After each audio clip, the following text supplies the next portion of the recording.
I'm Sophia Morningstar and I am 15. I'm Caleb Reed and I'm 17 years old. My name is JT Norwood. I'm 20 years old. My name is Keone Mercier and I'm 20 years old. I'm Devin Bokoff. I'm 24 years old. My name is Isaiah Sherwood. I'm 29. My name is Nicholas Atanasio. I'm 28 years old. My name is Santiago Atanasio and I am 27 years old. My name is Chantel Yolstead. I am 24 years old.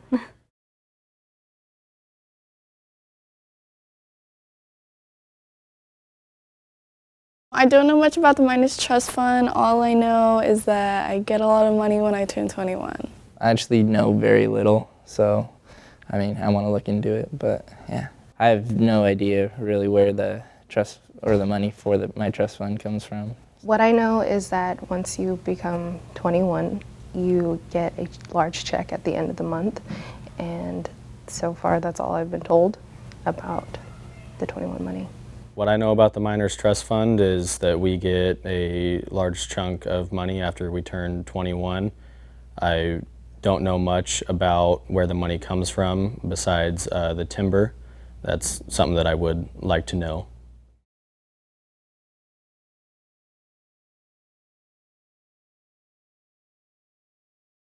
I don't know what information, but I know that having some information to financial aid and stuff like that with help and stuff would definitely be beneficial to me. I feel like if I knew that stuff, because I'm kind of uneducated in that area right now, so if I knew that information, I'd be able to keep my money longer, which means better opportunities for me in the future. I would like to know what I could do with it. I would like to know my options. I have a plan on what I would like to do with it. I would really appreciate and I need a class that can teach me more about where to invest my money. Also, maybe the processes of filling out your taxes, because I know that's something that my dad has, taught me. But I think that there should be an educational class that teaches us how to invest properly, how to make appropriate decisions with our money, and how we can further invest for future decisions.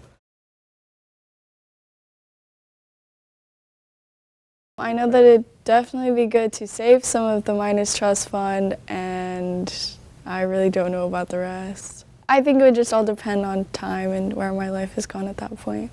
Right now, I'd probably just use it for my college education at the point, and after that, it'd probably just go into like an emergency bank just in case I need it or like to invest it, as long as I learn those tools.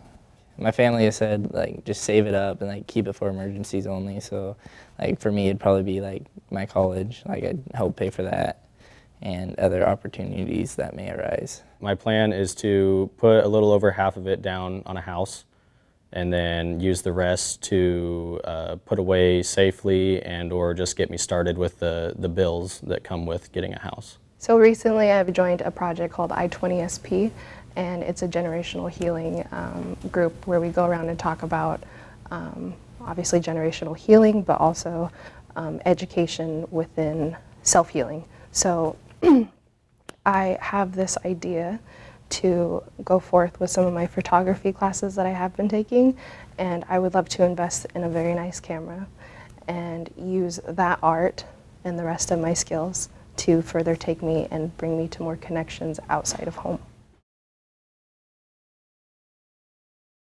I have no idea about taxes. Not really. I'm not aware of the tax part of it. I am aware of taxes. I wish that I would have got my tax taken out after I was 14 when that was an option.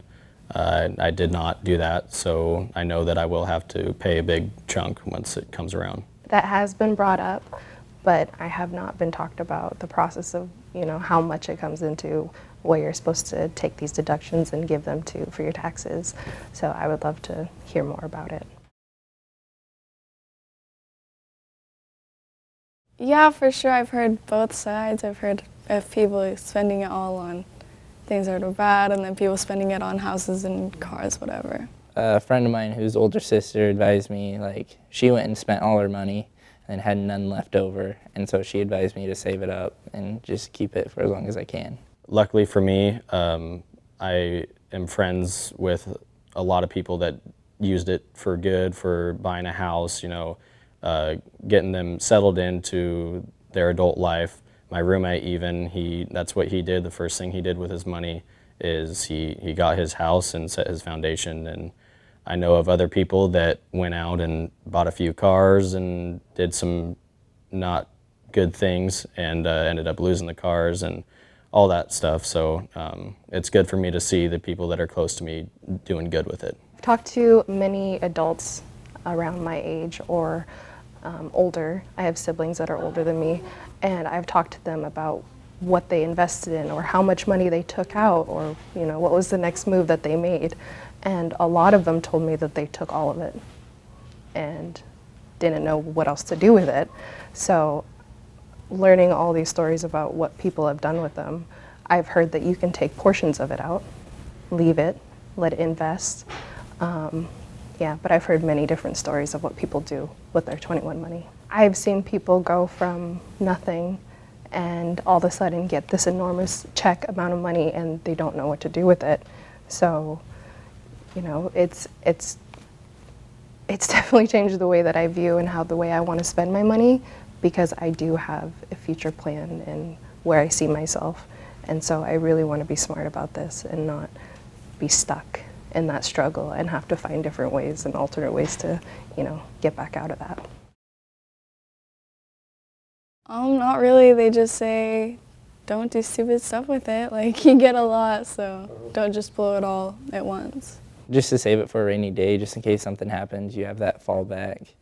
And so, because usually you're going to get into a job which will pay, and then you'll be able to pay that stuff off. But so basically it's just a helpful step. I haven't really thought about that yet. I kind of thought to myself, when that time arises, I'll think about it and then go from there. I'm aware of some options that I have, whether it be the plan that I have or putting it back into investing the tribe and building off of that. I've been given a lot of advice from my friends that have received it before me, and it pretty much what they all did was they got the house, they set their foundation, and that really helps motivate me because I see them being successful with that money and continuing with their life. Since there's no direct resource of getting education on what you should do with your 21 money, I suggest that you ask anyone that has gotten that check, because everyone has a different story,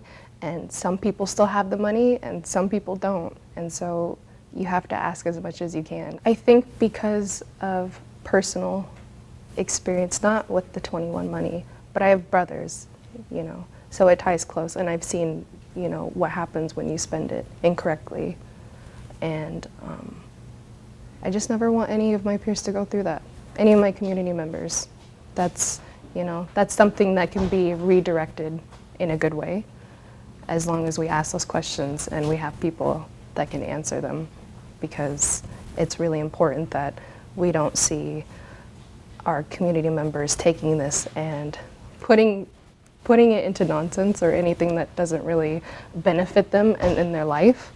And so educating anybody that needs to know about this 21 money can benefit our whole community in the next generation and the following after that.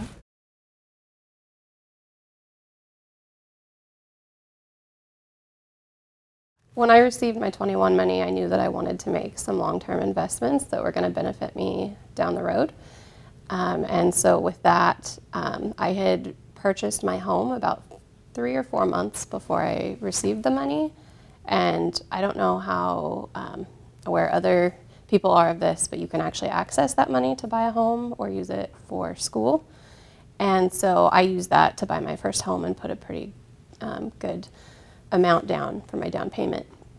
And so other than that, I knew I wanted to invest it into my home. I knew I wanted to get a reliable vehicle. I had always had a car payment since I was a teenager, so I knew I wanted to not have a car payment anymore. And I knew I wanted to travel.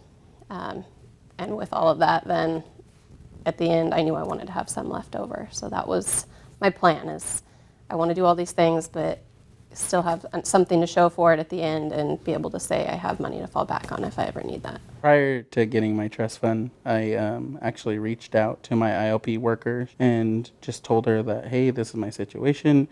I'm about to get a large lump sum of money and I don't really know what I should be doing with it or what's appropriate to do with it. And she actually guided me to this financial guy in West Salem who his job is to invest people's money in different things. And it was her friend she must have went to college with, and we ended up talking with him. One meeting was like an hour long or whatever, probably a month before I got my trust fund, and he just kind of told me what he does and what he does to make people money and what is a possibility if I was looking to try to make money off of it or if I was looking to save money and build interest. He just kind of gave me a very broad view of it. I didn't go into too much detail or see how it actually works or what the processes would have been, but he gave me a lot of broad ideas of what the possibilities were with the amount of money I could be receiving, and also gave me a lot of financial advice on good investments. Like I learned if you spend more than $10,000 on any vehicle, it's one of the worst investments you're ever going to make just because cars lose their value so fast. So he told me that, and I've always stuck with that. I did not have a plan before receiving my trust fund. My plan whenever I received my trust fund was pretty much always to make a large investment. So I didn't know if that was going to be a business or a home, but as I got closer to 21, started getting more life experience, that changed into being a house.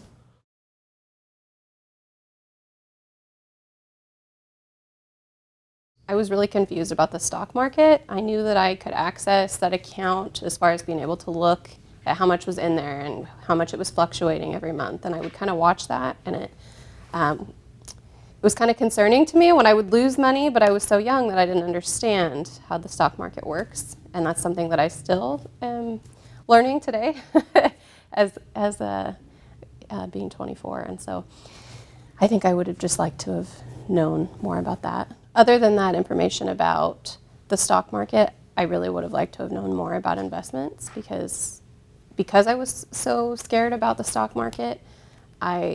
Even though I had known there was an adult savings plan and I had the option to leave my money in that account, I knew I wanted it and I didn't know where I was going to take it. I put it in a savings account, but I know there are so many other opportunities for you to put your money in other places, and I didn't know what that was. And so just in the last year or so, I've recently looked into places like Edward Jones that help you manage your money, but it would have been nice to know at the time. If there was any information that I wish I would have gotten before I got my trust fund, it would have been to automatically put stuff in savings immediately. That would have been information that I would have wanted, just because I don't have anything in savings, and that's kind of lame.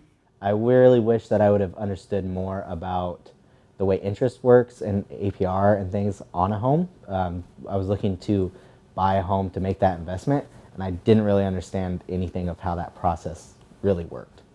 I wish I would have understood a little bit more about just being financially literate, knowing how to manage a bank account, and do's and don'ts of receiving that much money at once. I wish there was a plan on paper, like options you could have. I didn't get to see that. I wish there was more. I had gotten more verbal from people that had went through it before me. Yeah, I wish someone would tell me, oh, you should save your money and buy a house. I didn't have that information or anyone that had told me. I spent my money on my home, my car.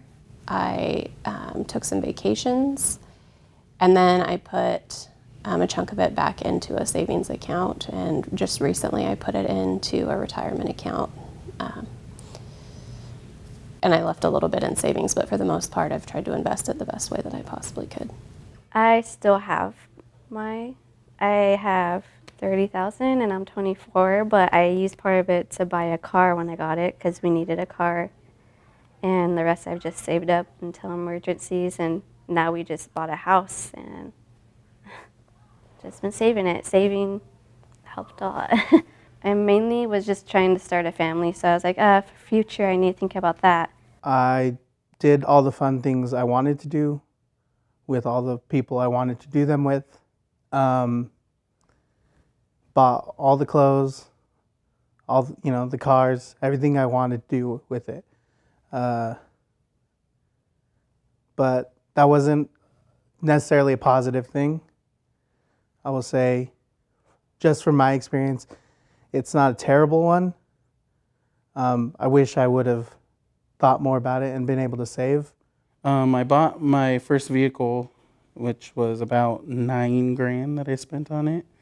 And then the rest, I really tried to experience some things. I traveled a few different places. I purchased the home that I live in now. I purchased it at about 22 years old, right before I turned 22, because I shopped around first. I spent about, I would say, 80% of the money that I received on the home itself, and then used the rest to purchase, furniture and basic things for my home. I was aware of taxes. I was fortunate because my mom worked in member services for so long that she knew when I was 14 that we were supposed to start paying on that. And so we did pay those. But with that being said, I still owed a lot of money at tax time. So I feel like that's really important for people to know. I have family members that did not pay their taxes. And that was a big deal when it came time. I mean, they had to really figure that out. So that's a good thing to know. I was in foster care for the later years of my teenage life, and so I actually had to sign on a bunch of different things for my taxes through ICW here at the tribe, and then the tribe assisted in paying that because I was technically their responsibility or their child per se. And also I was aware because I turned 18 a lot earlier in my high school, so I actually got my first per capita in December, and so I knew I had to pay those, and I worked for the tribe for a whole year before I graduated, so that was something I was used to. I was aware of taxes before I received my money. I had a few cousins and family members who had gotten their 21 money before I had gotten it, and I knew that I had to set a chunk aside, and I did pay them. I actually went out here to the tribe and went through somebody that does the taxes out here, so they helped me set that up so I could pay the appropriate amount and file them the right way. I was in foster care, so they brought me a paper and they just had me highlight if I wanted my taxes to be pulled out, and I just signed. I wasn't aware of taxes. That was a big surprise to me. And yes, I did pay them. It was something that kind of was a jarring part of that experience. One thing that I would do differently before receiving, looking back at it, is I said I put about 80% of my money into the down payment on my home. I think I'd put more into it. So I saved some to do minor upgrades, buy some furniture. In hindsight, that's all stuff that I could have easily done month to month, finance the refrigerator, the couches, things of that nature. And then repairs weren't really as important as I thought they were, and those minor upgrades. I would have either done massive upgrades and saved some of it that way, or put all of the money straight into the home itself.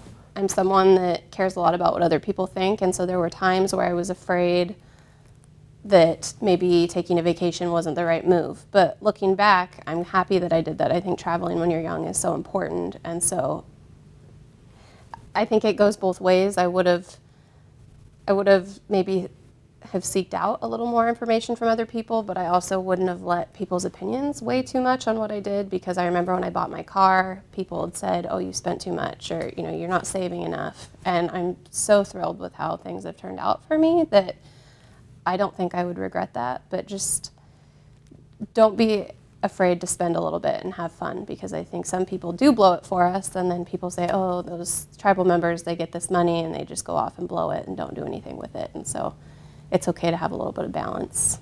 I would invest it by saving somehow. I don't know what that would look like exactly, just because business bores me and economics is not my thing. I learned that very early in college, and I'm not about it. But definitely saving, putting something even as simple as a CD, which is anybody can do. It's super simple. I mean, I learned about that in high school, so I feel like it's a pretty common knowledge for people to know about. But saving in some way, investing, have some sort of equity that you can show for. I would maybe not buy such an expensive car. I would do it all differently. I would have saved. I would have made smarter decisions with what I spent, and most likely I would have looked into buying a house. That's something that is in, at 28 years old and I'm looking to get married, that's something that is going to be a necessity for me and for the rest of my life. And I wish I would have really taken that in at the time.